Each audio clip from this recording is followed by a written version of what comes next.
SG Consultancy Services. Study MBBS in Russia, Philippines, Uzbekistan.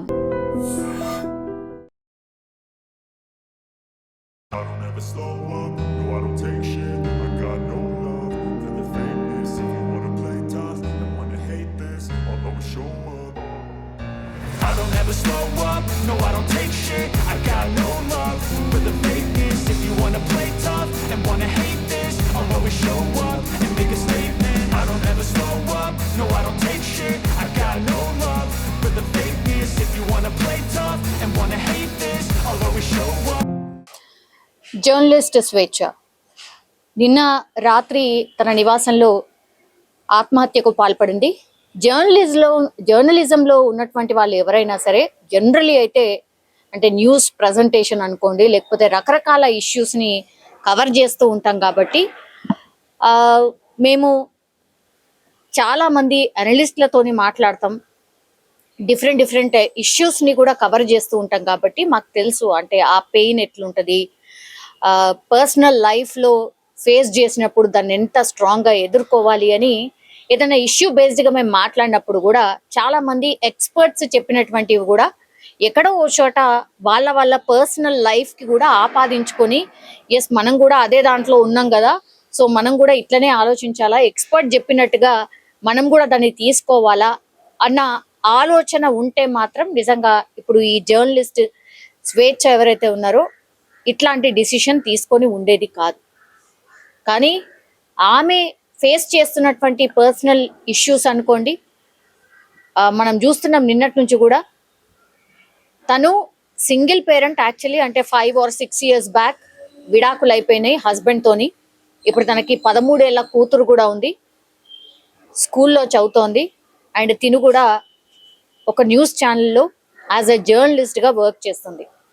గతంలో నేను కూడా ఆమెతో పాటు పనిచేసిన ఒక ఛానల్లో, సో కొంతమేర పరిచయం ఉంది. బట్ అంత క్లోజ్నెస్ ఉండకపోయినా సరే కొంత పరిచయం అయితే ఉంది. Very jovial and very strong ఉంటుండే పర్సన్ కూడా. అండ్ మిగతా జర్నలిస్టులకు సంబంధించిన యాక్టివిటీస్లో కూడా చాలా చురుకుగా ఉంటుండే. అట్లాంటి ఆమె నిన్న ఆత్మహత్య చేసుకుంది అని తెలిసిన తర్వాత మాత్రం నిజంగా బాధ అనిపించింది. ఎందుకంటే 13 ఏళ్ల కూతురుంది, అట్లాగే తను ఒక పర్సన్తో లివింగ్ రిలేషన్లో ఉంటోంది, పాపతో సహా ఆమె ఉంటోంది అన్నటువంటి విషయం తెలిసింది. ఆయనతో విభేదాలు పూర్ణచంద్రరావు అని గతంలో ఆమెతో పాటు వర్క్ చేసినటువంటి వ్యక్తే అట్లా పరిచయం పెరిగిన తర్వాత మరి ప్రేమగా మారి ఆ తర్వాత వాళ్ళిద్దరూ కలిసి ఉంటున్నారు వాళ్ళ పాపతోని అని ఇప్పటికి మనకున్నటువంటి సమాచారం.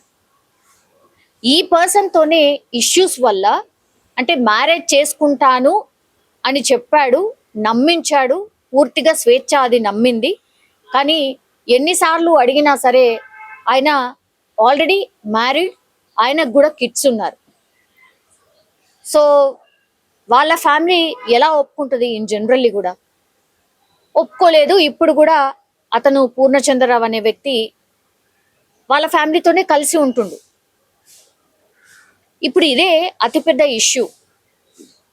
ఆమె దాన్ని తీసుకోలేకపోయింది. అంటే మ్యారేజ్ చేసుకుంటాను, నేను అక్కడి నుంచి వచ్చేస్తాను అని చెప్పిండ్రు. ఆ తర్వాత 2 రోజుల క్రితమే ఆమె ఇన్స్టాగ్రామ్ పేజ్లో కూడా ఒక పోస్ట్ పెట్టింది. తాను అరుణాచలంలో ఉన్నటువంటి ఒక ప్రాంతానికి వెళ్ళింది, సమ్ ధ్యానమో ఏదో సంథింగ్. అక్కడ ఒక 2-3 days ఉండి పూర్ణచంద్రరావు కూడా మనకు అందులో కనిపిస్తున్నాడు. ఇతనే ఆ వ్యక్తి.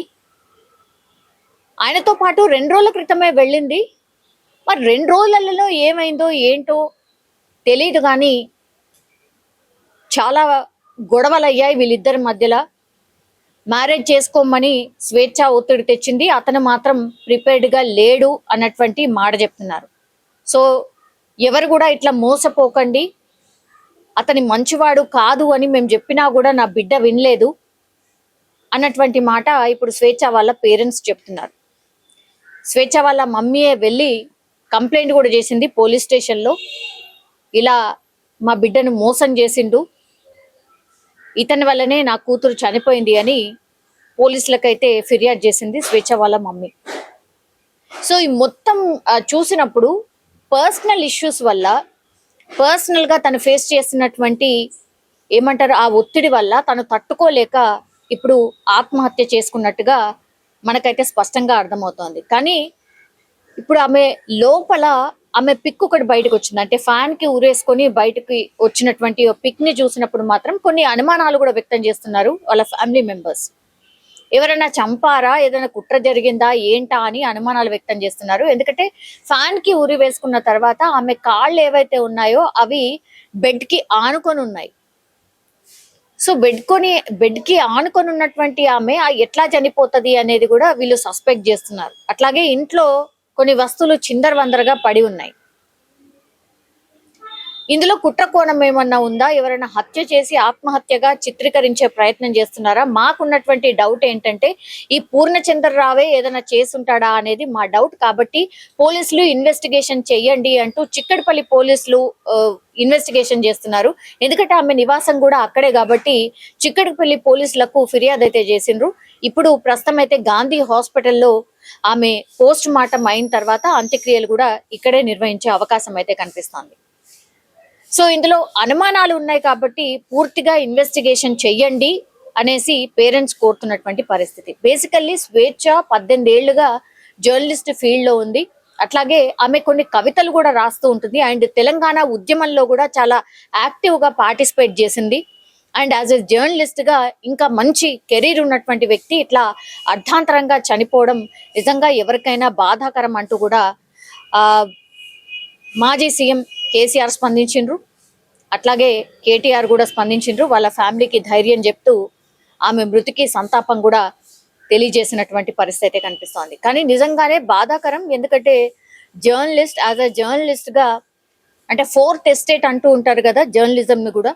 సో అట్లనే ఆమె కూడా అంతే ఫైట్ చేసింది. అట్లాగే ఆమె కెరీర్ ని కూడా అంతే బాగా రాణించింది కూడా. కానీ ఇట్లా అర్ధాంతరంగా చనిపోవడం మాత్రం నిజంగానే యాజ్ అ జర్నలిస్ట్ కూడా నాకు కూడా చాలా చాలా బాధాకరం.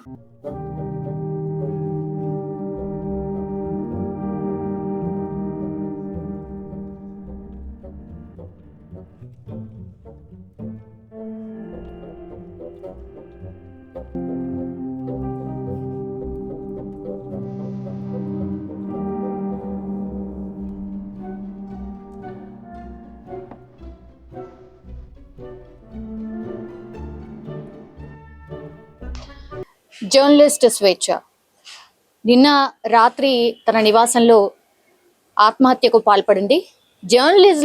జర్నలిజంలో ఉన్నటువంటి వాళ్ళు ఎవరైనా సరే జనరలీ అయితే అంటే న్యూస్ ప్రజెంటేషన్ అనుకోండి, లేకపోతే రకరకాల ఇష్యూస్ ని కవర్ చేస్తూ ఉంటాం. కాబట్టి మేము చాలా మంది అనలిస్టులతోని మాట్లాడతాం, డిఫరెంట్ ఇష్యూస్ ని కూడా కవర్ చేస్తూ ఉంటాం. కాబట్టి మాకు తెలుసు అంటే ఆ పెయిన్ ఎట్లుంటది, పర్సనల్ లైఫ్ లో ఫేస్ చేసినప్పుడు దాన్ని ఎంత స్ట్రాంగ్ గా ఎదుర్కోవాలి అని ఏదైనా ఇష్యూ బేస్డ్ గా మేము మాట్లాడినప్పుడు కూడా చాలా మంది ఎక్స్పర్ట్స్ చెప్పినటువంటివి కూడా ఎక్కడో ఓ చోట వాళ్ళ పర్సనల్ లైఫ్ కి కూడా ఆపాదించుకొని ఎస్ మనం కూడా అదే దాంట్లో ఉన్నాం కదా, సో మనం కూడా ఇట్లనే ఆలోచించాలా, ఎక్స్పర్ట్ చెప్పినట్టుగా మనం కూడా దాన్ని తీసుకోవాలా అన్న ఆలోచన ఉంటే మాత్రం నిజంగా ఇప్పుడు ఈ జర్నలిస్ట్ స్వేచ్ఛ ఎవరైతే ఉన్నారో ఇట్లాంటి డిసిషన్ తీసుకొని ఉండేది కాదు.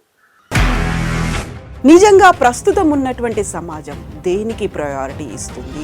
ఆర్థిక సంబంధాల చుట్టూ మాత్రమే తిరుగుతుంది. మళ్ళీ ఎన్నికలంగానే చాలా విరక్తి కలుగుతాం. మంచి అనిపిస్తుంది కదా, లేడీస్ కూడా ఛాలెంజింగ్ జాబ్స్ చేసినప్పుడు చాలా బాగుంటది. ట్రాఫిక్ అసిస్టెంట్స్ గా నియమించిన ట్రాన్స్జెండర్స్ అందరితో సాల్యూట్ చేయించుకుంటున్నారు. ఫుడ్ డెలివరీ ఇవ్వటానికి వెళ్ళినటువంటి డెలివరీ బాయ్ అనిల్ పై కళ్ళ ముందు